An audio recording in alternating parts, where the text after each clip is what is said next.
Hello and welcome to this edition of World at War. My name is Mohammed Saleh. Will he or won't he? That is the big question.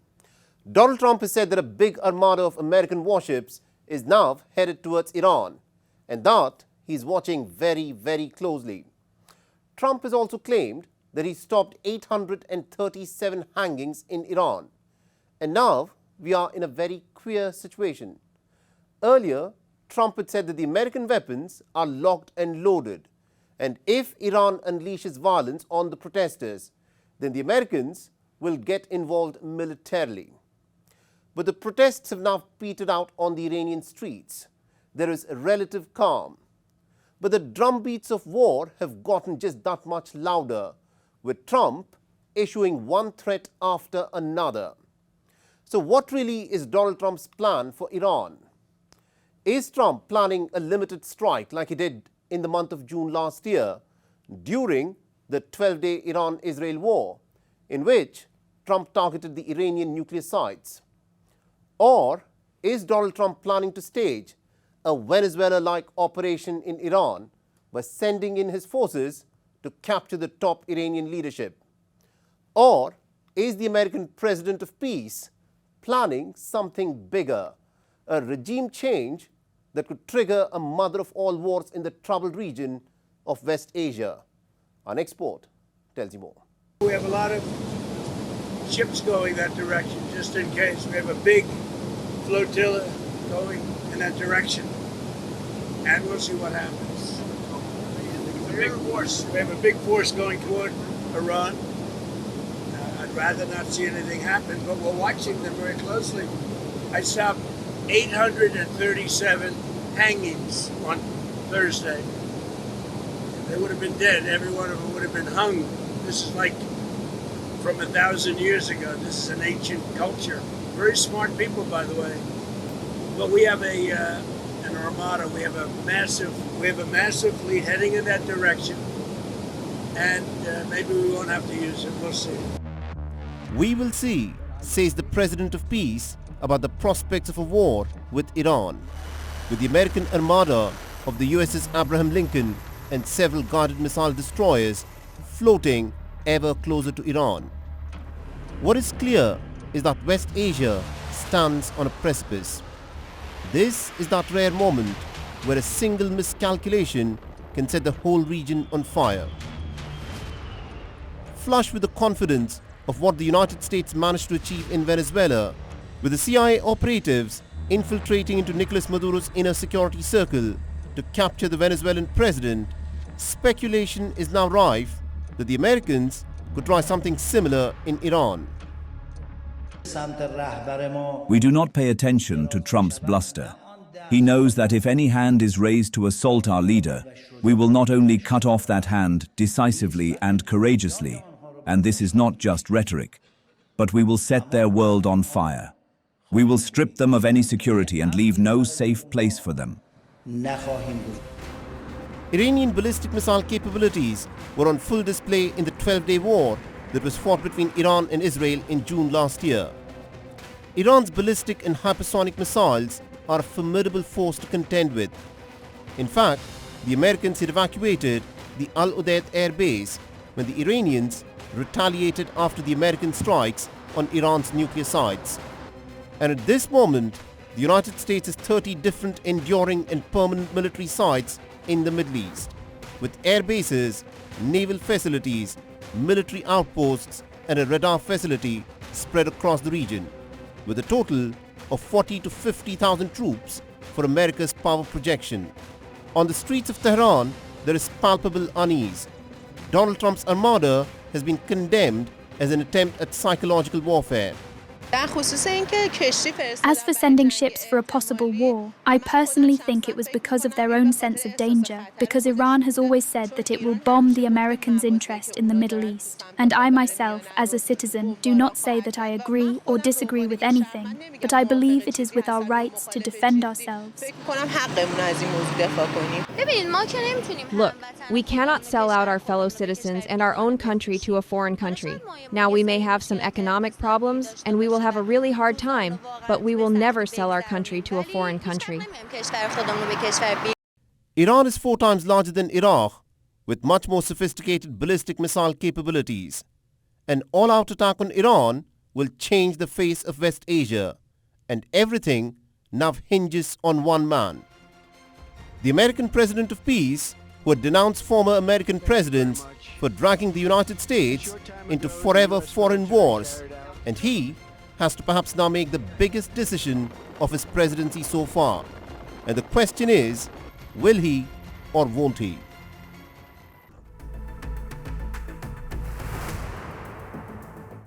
The Syrian government this week has retaken swathes of northern and eastern Syria from the Kurdish forces, consolidating President Ahmed Al-Sharaa's rule nearly 14 months after Bashar al-Assad was toppled.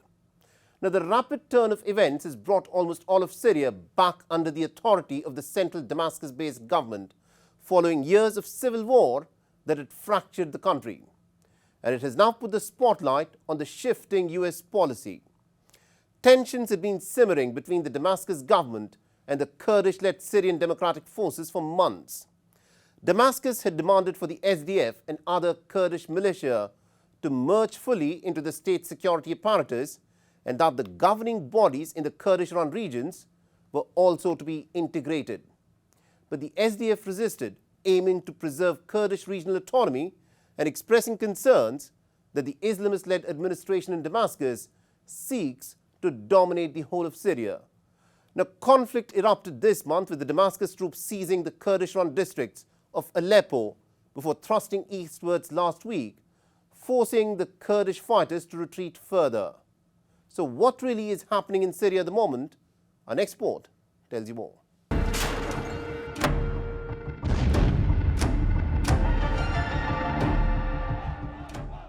President Ahmed al-Shara's forces have made significant advances in a lightning offensive to unify a deeply fractured Syria, reclaiming large swathes of territory in the northeast that had been under the control of the Kurdish-led militia alliance for more than a decade.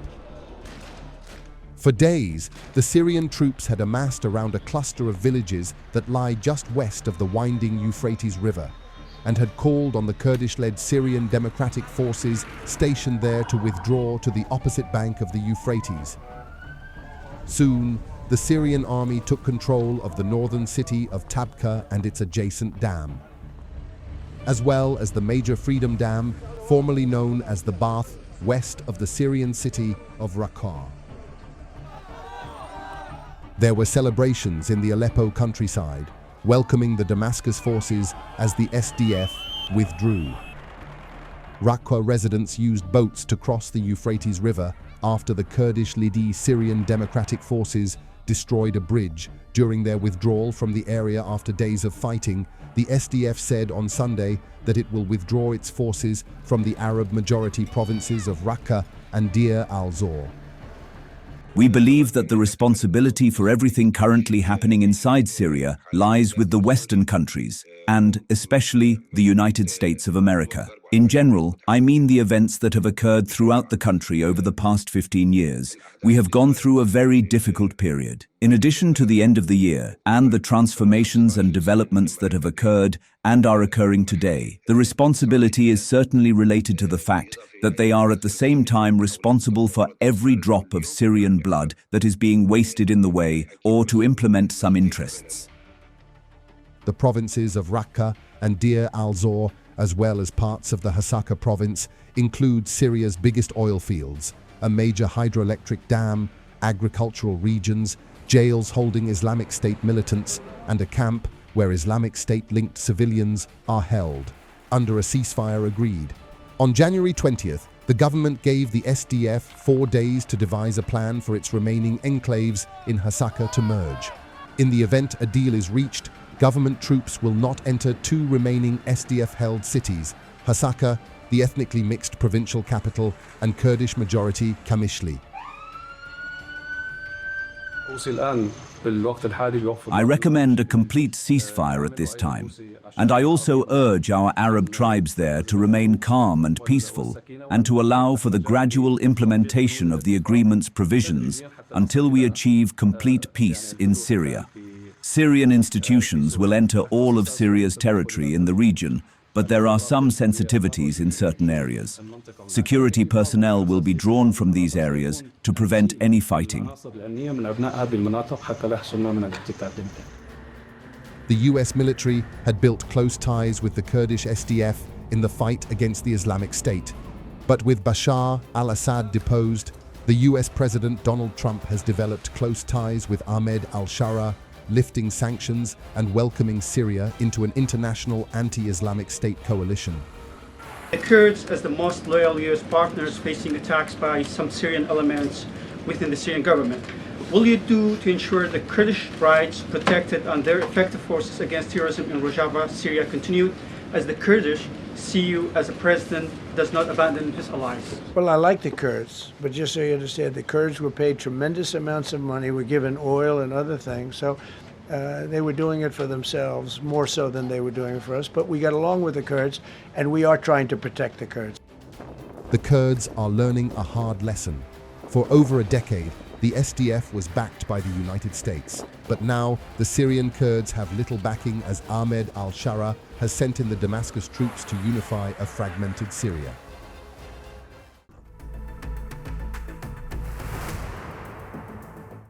Africa's most populous nation, Nigeria, has witnessed yet another mass kidnapping, where more than 170 worshippers, including the church head, were kidnapped from 3 different churches in the state of Kaduna. The mass kidnappings in Kaduna came just days after the subsequent release of hundreds of school children who had been kidnapped from the neighboring state of Niger late last year. The United States had launched strikes in Nigeria last month, targeting militants that it claimed were linked to the so-called Islamic State militant camps. But the one-time strikes have done virtually nothing to rein in the rampant violence in the West African nation, which already faces jihadists and bandit conflicts across the north and the farmer-herder conflicts in the center. Our next report tells you more.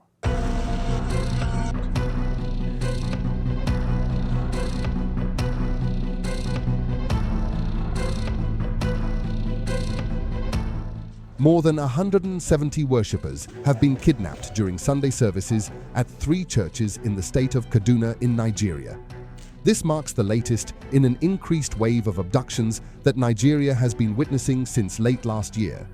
Gangs that are locally called bandits frequently carry out mass kidnappings for ransom, mainly in the northern and central parts of Nigeria.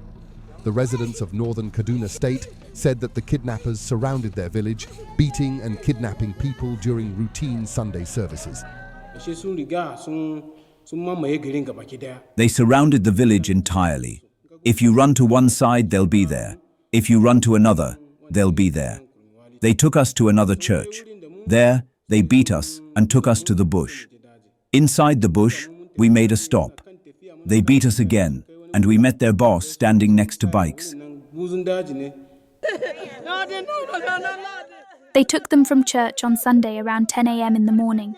We've been told not to cry. They first kidnapped people from another village and then came to ours. People who couldn't, like the elderly women, were beaten. They took away the youngest. They took them from the bush. The Kaduna State authorities initially dismissed the reports as totally false, but later confirmed that an abduction had indeed occurred.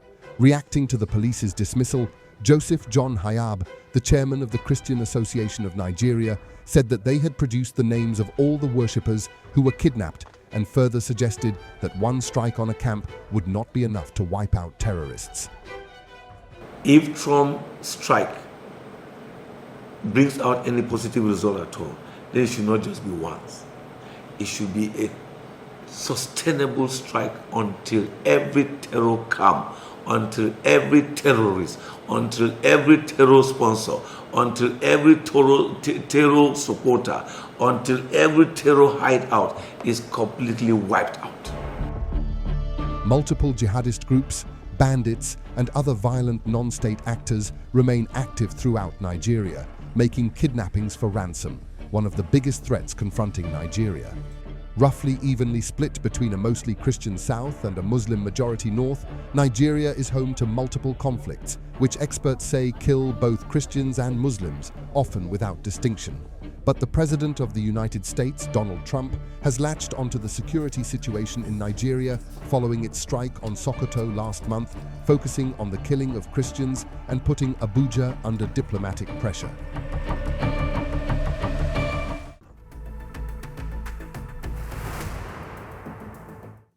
Israel this week attacked 4 crossing points at the Syria-Lebanon border, saying that they were being used by Hezbollah to smuggle weapons, following earlier attacks on southern Lebanon that had killed at least 2 people and injured almost 20 others.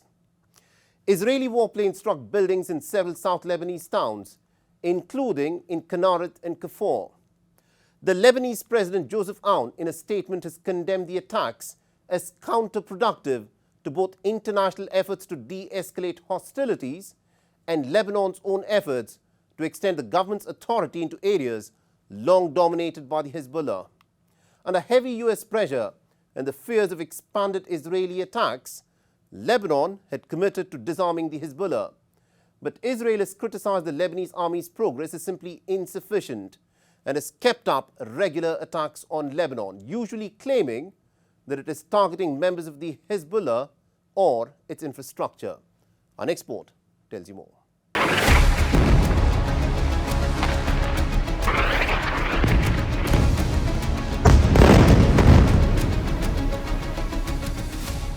The Israeli army carried out several strikes on southern Lebanon, killing 1 person, with the Israeli military claiming that it targeted a Hezbollah militant and other militant infrastructure. Further, the Lebanese Ministry of Health said that an Israeli strike on a car in Ben Jabil city in South Lebanon resulted in the killing of another Lebanese national. But the Israeli army has claimed that the strike was also on a member of Hezbollah, which it accused of breaching a truce agreed to in late 2024 to end more than a year of hostilities with the group. Israeli warplanes also staged attacks on the Lebanese town of Kafr Hatta, resulting in significant damage to buildings there. Most of the targeted areas are located north of the Litani River. This month, the Lebanese army said that the goals of disarming Hezbollah south of the Litani River had been achieved in an effective and tangible way, and that it had secured areas under its authority south of the Litani River, excluding positions still occupied by Israeli forces. But Israel has called these efforts insufficient. I also emphasize that the deployment of the Lebanese armed forces south of the Litani River is part of a comprehensive national decision based on the Constitution, state resolutions, and relevant international obligations. It aims to solidify the state's monopoly on weapons, to enshrine the principle that the decision of war and peace rests solely with our constitutional institutions, and to prevent the use of Lebanese territory, a starting point for any hostile acts, thereby safeguarding Lebanon's supreme interest and definitively protecting its people. Lebanese President Joseph Aoun has said that the army deployment in the south aims to affirm the principle that decisions of war and peace belong to the state alone, and to prevent the use of Lebanese territory as a starting point for any future hostile acts. But he also added that lasting stability remains contingent upon addressing key issues, chief among them being the continued Israeli occupation of parts of Lebanese territory and the establishment of Israeli buffer zones within it. Israel is shifting the escalation from south to north of the Litani River based on several factors.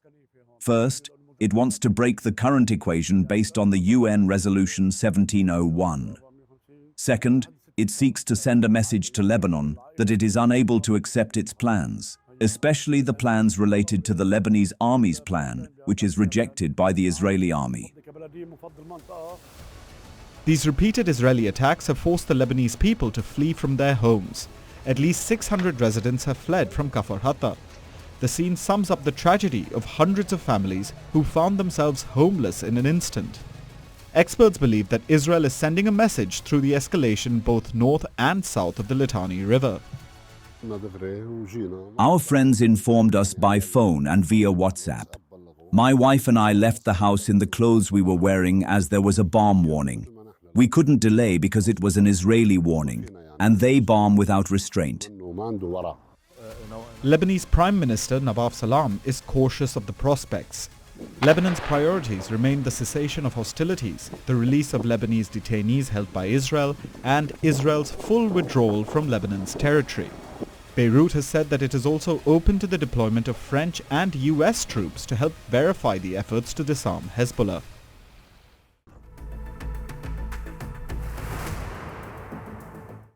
The Republic of Uganda has been plunged into chaos following the 2026 presidential elections that were held on the 15th of January. The tense election campaign was marred by a crackdown on the opposition and widespread internet blackouts throughout the nation. On the 23rd of January, Uganda's army chief said that at least about 30 people had been killed and more than 2,000 others had been detained amidst the ongoing crackdown. Bobi Wine, the main challenger to Museveni, had claimed on social media that massive ballot stuffing had taken place. Though many Ugandans have praised Museveni as the man who ended Uganda's post-independence chaos and oversaw rapid economic growth in the country, the long-term leader has in fact been accused of hanging on to power but carrying out a crackdown on his political opponents. Our next report tells you more.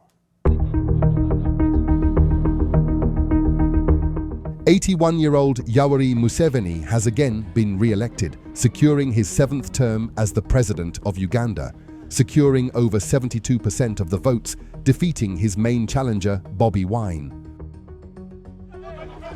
While the 43-year-old, a singer-turned-politician, has gone into hiding after accusing security forces of raiding his home in the aftermath of the election on the 15th of January. Following the election day, Bobi Wine described the election as a blatant theft and has called for peaceful protests.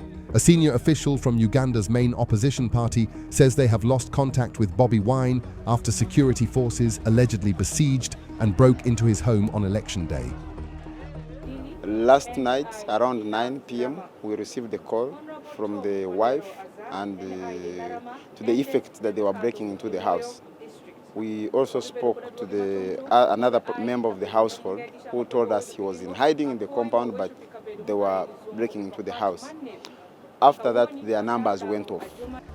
Although the police denied claims about any raid and insisted that Bobi Wine was still at his home, but later conceded to reports of police deployment around his residence.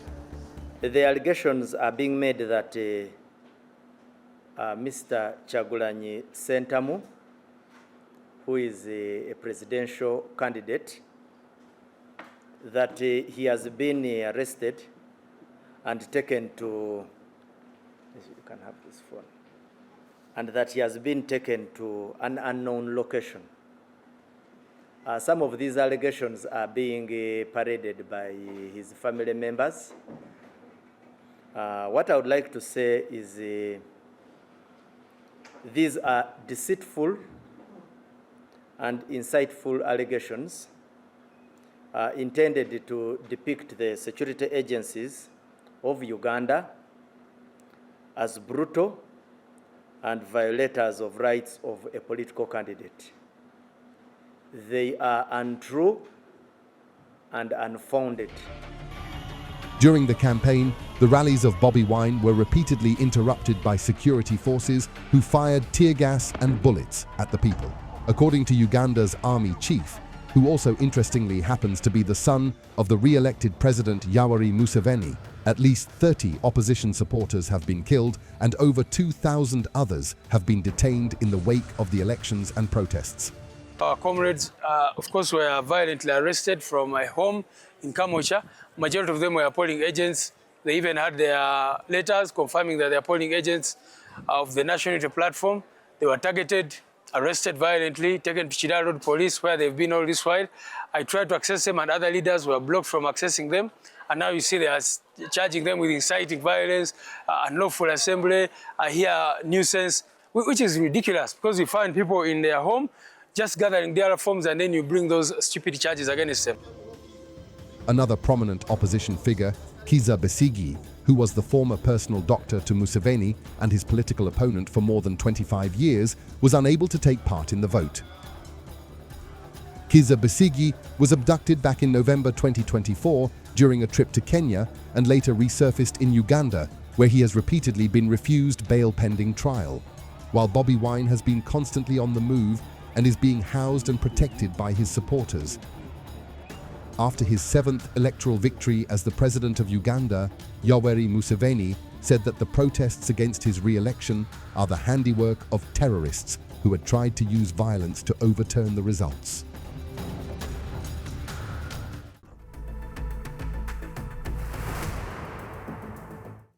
And with that, it's a wrap on this edition of World at War.